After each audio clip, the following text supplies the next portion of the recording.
London in the 1830s. A city of great progress, a city of great shadows, and from these shadows a figure emerged, a figure unlike any seen before.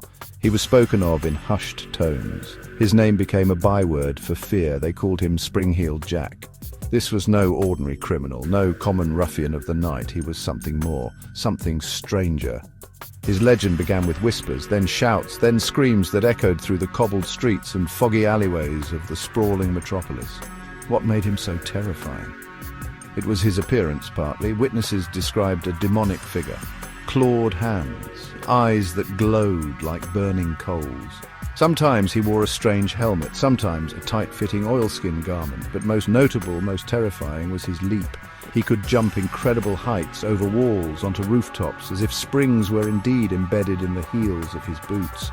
This ability defied logic, it defied explanation. It made him seem almost supernatural, a phantom leaping through the night. The mystery of Spring-Heeled Jack has endured for nearly 2 centuries. Who was he, or indeed, what was he? Was he a man, a monster, or a mass delusion? The questions linger. They hang in the air like the notorious London fog itself. He attacked several people. He caused widespread panic. The newspapers of the day were filled with his exploits. Sensational tales spread like wildfire. Each new account added another layer to his dark and perplexing legend. He became a bogeyman for an entire generation. This creature, this enigma, stalked the fringes of Victorian society. He preyed on the vulnerable. He appeared and vanished like smoke. He was a ghost in the machine of the Industrial Revolution. His story is a fascinating glimpse into the fears and anxieties of a bygone era, an era of rapid change, an era where the old superstitions clashed with new scientific understanding. Spring-Heeled Jack embodied that clash. He was the unknown terror lurking just beyond the gaslight's reach, a true London legend. The story of Spring-Heeled Jack truly begins, or at least first enters the public consciousness, in October 1837. The victim was a young woman named Mary Stevens. She was a servant girl. She was walking home late one night. The place was Lavender Hill, then a rather lonely spot on the outskirts of London. Darkness enveloped the path. The air was likely cold. She was probably hurrying, eager for the warmth and safety of her bed. Little did she know she was not alone in the shadows that night.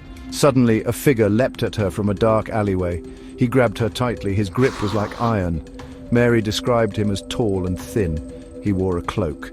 She could not see his face clearly in the gloom, but she felt his touch. He kissed her face. His lips were cold, she later said, and his hands were metallic, cold and claw-like. She screamed. Her terror must have been immense. This was no ordinary assault. There was something deeply unsettling about her attacker. The attacker did not try to rob her. He did not utter a word. His actions were bizarre, almost ritualistic. After assaulting her with his strange touch and cold kiss, he ripped her clothes with his claws. Then just as suddenly as he had appeared, he fled. He did not run. He leaped. He sprang away into the darkness, scaling a high wall with astonishing agility. Mary Stevens was left shaken, confused and terrified.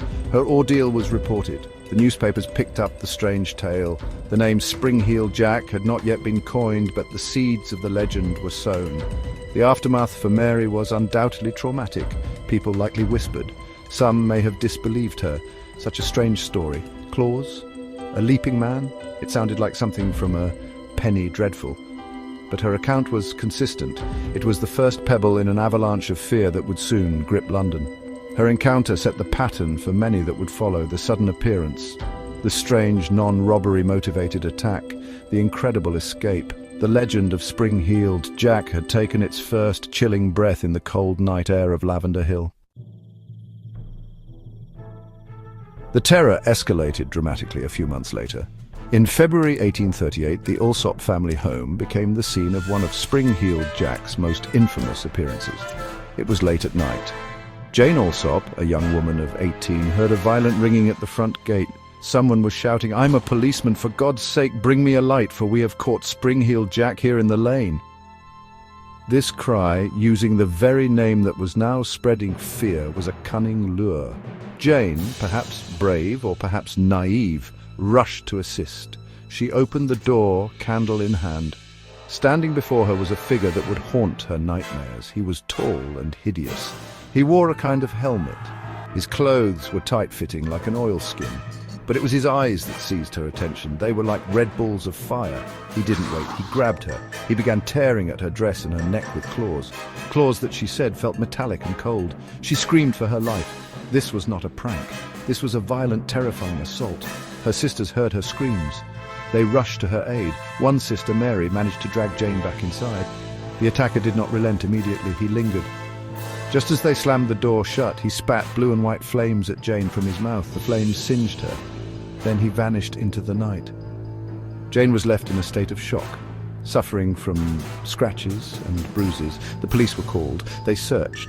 But Spring-Heeled Jack, true to his name, had disappeared without a trace. His audacity was shocking. Attacking someone on their own doorstep. The Alsop incident caused a sensation. The newspapers went wild with the story. Spring-Heeled Jack was now a household name, a name synonymous with terror. Descriptions of his demonic appearance, his glowing eyes, his fiery breath, and his clawed hands filled the columns. The detail of the blue flames was particularly chilling. It added a new, almost supernatural dimension to the attacker. Was this a man, or something far worse? The city of London held its breath, wondering where the doorstep devil would strike next. The fear was palpable. The attacks continued. Just 2 days after the terrifying assault on Jane Alsop, Spring-Heeled Jack struck again. This time the victim was Lucy Scales. She was an 18-year-old butcher's daughter. She and her sister were walking home in the Limehouse area. It was a dark, narrow street. Ideal hunting ground for a creature of the night. As they passed a dark alleyway, a figure emerged. He was cloaked, he was tall, and he had a terrible surprise for Lucy. He didn't speak. He didn't touch her. Instead, the figure spat blue flames directly into Lucy Scales' face. The shock was immense. The flames blinded her temporarily. She collapsed to the ground. She went into violent fits. Her brother, who was walking slightly ahead, heard the commotion. He rushed back. He saw his sister on the ground, convulsing. The attacker was gone, vanished as quickly as he had appeared. Lucy was taken home. She suffered from the effects of the fright for several days. The use of blue flames again linked this attack directly to the one on Jane Alsop. These repeated attacks, particularly their bizarre nature, created a public uproar.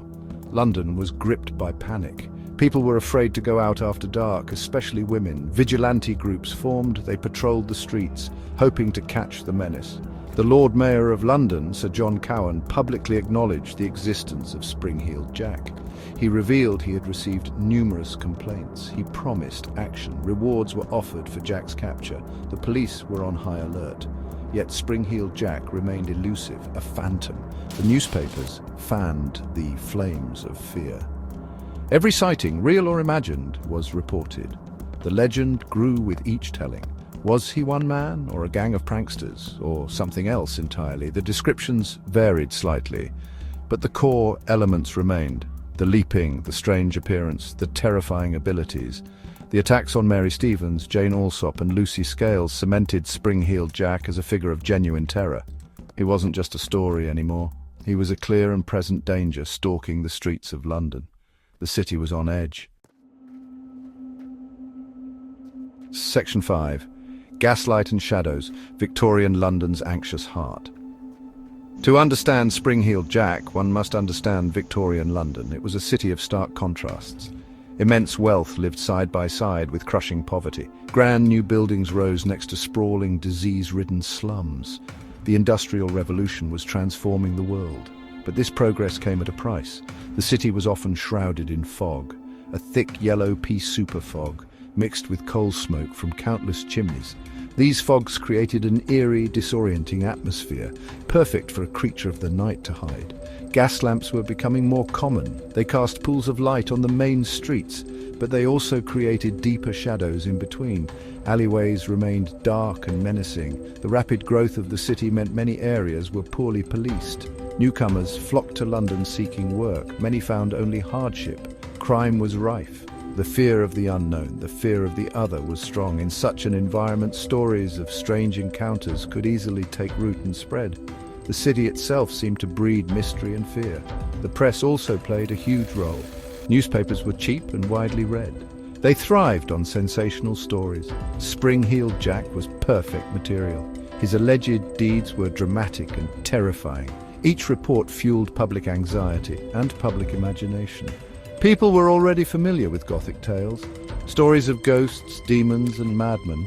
Spring-heeled Jack seemed to leap straight from the pages of such a tale into reality. He was a monster for a new industrial age, a tangible manifestation of urban anxieties. Furthermore, social tensions were high. There was a great divide between the rich and the poor. Some believed Jack might be an aristocrat, a bored nobleman playing cruel pranks on the lower classes. This suspicion added a layer of social commentary to the fear. The idea that the wealthy could literally prey on the poor was a disturbing one. The cultural context of Victorian London, its fogs, its shadows, its social divisions, its sensationalist press, provided fertile ground for the legend of Spring-heeled Jack to blossom into a full-blown panic. Section 6. A noble jest, the aristocratic prankster theory. One of the most popular theories at the time was that Spring-heeled Jack was a nobleman, or perhaps a group of noblemen. They were out for a cruel, elaborate prank. The idea of rich young men, bored and mischievous, using their wealth and resources to terrorize the public was quite believable to many. They certainly had the means. They could afford strange costumes. They could devise contraptions to help them leap or breathe flames. Their social standing might even protect them from serious consequences if caught. The prime suspect, often named, was Henry de la Poer Beresford. He was the third Marquess of Waterford. The Marquess was notorious for his wild behavior. He was known for his drunkenness, his brawling, and his outrageous pranks. He was often in trouble with the police. He certainly had a reputation for reckless and sometimes cruel fun. Some stories even claimed he had a particular dislike for women and police officers. This made him a plausible candidate in the public eye. He seemed to fit the profile of someone capable of such acts. The nobleman prankster theory offered a rational, if disturbing, explanation. It suggested Jack was human, a very bad human, but human nonetheless. This was perhaps less terrifying than the idea of a demon or a ghost. However, it also carried a sting of social resentment. If true, it meant the privileged classes were amusing themselves at the expense of the common people's safety and sanity. This theory persisted for many years. Even after the Marquess of Waterford died in 1859, some believed his gang continued the pranks. However, there were problems with this theory. While the Marquess was a known troublemaker, could he really perform such astounding leaps? Could he consistently evade capture? The descriptions of glowing eyes and fiery breath also stretched the boundaries of a simple prank. Were these embellishments? Or did the pranksters use clever tricks? Perhaps phosphorus for the eyes, a hidden device for the flames. The theory explained some aspects of the mystery, but it didn't quite satisfy everyone. The sheer athletic prowess attributed to Jack seemed beyond a drunken nobleman. Section 7. A figment of fear, the mass hysteria hypothesis. Another compelling explanation for the Spring-heeled Jack phenomenon is mass hysteria. This is when a group of people share a collective delusion. Fear spreads like a contagion. People start to interpret ordinary events in extraordinary ways. A shadow becomes a monster. A strange noise becomes an attacker's cry. In a city already on edge like Victorian London, such a phenomenon could easily take hold. The initial, perhaps real, attacks could have triggered a wave of imitative reports and misidentifications. Think about the atmosphere. Foggy nights, dark streets, sensational newspaper stories stoking fear daily. People were primed to see Spring-heeled Jack, a glimpse of a cloaked figure running, a strange reflection in a window, a sudden fright in a dark alley. Any of these could be transformed by a terrified mind into an encounter with the infamous Leaper. The power of suggestion is strong, especially when a community is gripped by a shared anxiety. Each new sighting would reinforce the belief. It would validate the fear. Mass hysteria doesn't mean the victims were lying. Their fear was real. Their experiences felt real to them. But what they perceived might have been shaped by the dominant narrative of Spring-heeled Jack. The details of his appearance and behavior became well known, so when people were frightened, their minds might have filled in the blanks with these familiar details. The glowing eyes, the claws, the leaping. It's a psychological explanation. It focuses on the collective mind of the city rather than a single attacker. This theory can explain the wide range of sightings. It can explain how the legend spread so quickly. It can also explain why Jack was never caught. If he was, in many instances, a product of imagination, then there was no one to catch. However, the initial attacks, like those on Jane Alsop and Lucy Scales, seemed too detailed and consistent to be dismissed purely as hysteria. They reported physical assaults. They had marks. So, while mass hysteria likely played a role in amplifying the legend and generating later, less reliable sightings, it may not be the whole story. Section 8. Something unearthly, the paranormal predator. Beyond pranksters and public panic, there lies a darker, more unsettling theory. What if Spring-Heeled Jack was not human at all? What if he was something paranormal, a demon, a ghost, an entity from another realm? This idea was whispered then, and it still fascinates us now. The extraordinary abilities attributed to him certainly lend themselves to such a theory. His incredible leaps seemed to defy gravity. How could a mere mortal jump onto rooftops or over high walls with such ease? Then there were the other strange characteristics, the glowing red eyes, the ability to breathe blue and white flames, the metallic claws. These features are not typical of a human being. However disguised, they sound like something from folklore, from tales of devils and fiends. Some witnesses described his touch as icy cold. Others mentioned a sulphurous smell accompanying his appearances. These details further fueled the idea that Jack was an otherworldly visitor, a creature of nightmare made real. The paranormal theory taps into deep-seated human fears, the fear of the unknown, the fear of forces beyond our understanding. In an age where science was advancing, old superstitions still held sway for many. The idea of a devil loose in London was perhaps more believable to some than a sophisticated prankster. His appearances were often sudden and his disappearances equally baffling. He seemed to melt into the shadows, to vanish into thin air. This elusiveness added to his supernatural aura.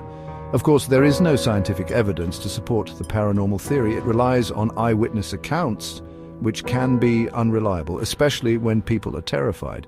But the theory persists because it offers an explanation for the aspects of the Spring-Heeled Jack story that defy easy rationalization. It embraces the sheer weirdness of the phenomenon. For those who believe in such things, Spring-Heeled Jack remains a terrifying example of a brush with the supernatural, a dark entity that briefly and terrifyingly crossed into our world. Section 9. The Leaping Shadow's Legacy, Enduring Echoes. The main wave of Spring-Heeled Jack sightings in London occurred in 1837 and 1838, but the legend did not die there. Reports of similar figures continued for decades. Sightings spread beyond London, to other parts of England, even some say to America. In the 1850s and 1860s, there were reports from Peckham and Sheffield. In 1877, a sentry at Aldershot Garrison described a strange leaping figure that slapped him. The figure then bounded away over his head. Was this the original Jack, or copycats inspired by the tales? Spring-Heeled Jack quickly leaped from the news pages into popular culture. He became a star of penny dreadfuls. These were cheap, sensational booklets popular in Victorian times. He was depicted as a villain, sometimes as an anti-hero. Plays were written about him. He appeared in melodramas on the London stage. His image became iconic. The tall, dark figure, the demonic face, the incredible leaping ability. He was a perfect character for thrilling stories. He captured the public imagination and held it tight. His influence continues into the modern era. He has appeared in comic books, novels, television shows and films. Sometimes he is a monster, sometimes a mysterious vigilante, sometimes a historical curiosity. Each generation rediscovers him. Each adapts his legend to fit new anxieties. He has inspired other fictional characters. Think of Batman with his cape and his rooftop prowling. The visual of a dark, agile figure moving through the urban night owes something to Spring-Heeled Jack. He's a prototype for the urban legend. The persistence of Spring-Heeled Jack in popular culture shows his lasting impact. He is more than just a historical footnote. He is a powerful symbol. He represents the fear of the unknown in the urban landscape.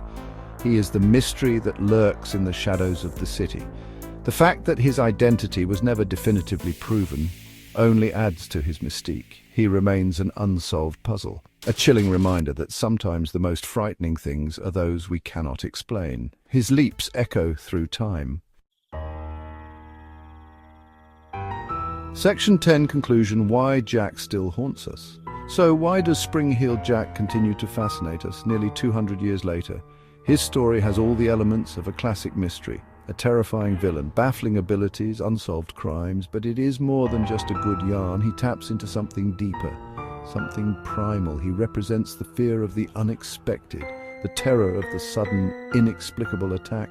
He is the monster that can appear anywhere, anytime, and then vanish without a trace. This is a timeless fear. He also embodies the anxieties of his specific era, Victorian London, a city struggling with rapid change, a city of dark secrets and stark inequalities. Jack was a product of this environment. Whether he was a real person, a collective delusion, or something stranger, he reflected the unease of a society in transition. He was the shadow cast by progress, the unknown element that could not be controlled or understood by the new rationalism. He was a throwback to older, darker times, even as the modern world was being born. Spring-Heeled Jack's ambiguity is key to his enduring appeal. Was he a man twisting technology for terror, or was he a collective nightmare given form by a frightened populace? Or perhaps, just perhaps, something genuinely otherworldly? The lack of a definitive answer allows us to project our own fears and interpretations onto him. He can be whatever we need him to be: a prankster, a madman, a demon. This flexibility keeps his legend alive and relevant. He can adapt to the fears of any age. Ultimately, Spring-Heeled Jack symbolizes the unknown. He is the question mark that hangs over the dark streets of history. He reminds us that not everything can be neatly explained. That mystery still exists in the world. He is a part of folklore now, an urban legend that has transcended its origins. He leaps from the pages of history books into our nightmares, and as long as there are shadows in our cities and unexplained events that chill the blood, the legend of Spring-Heeled Jack will continue to jump and to haunt our collective imagination.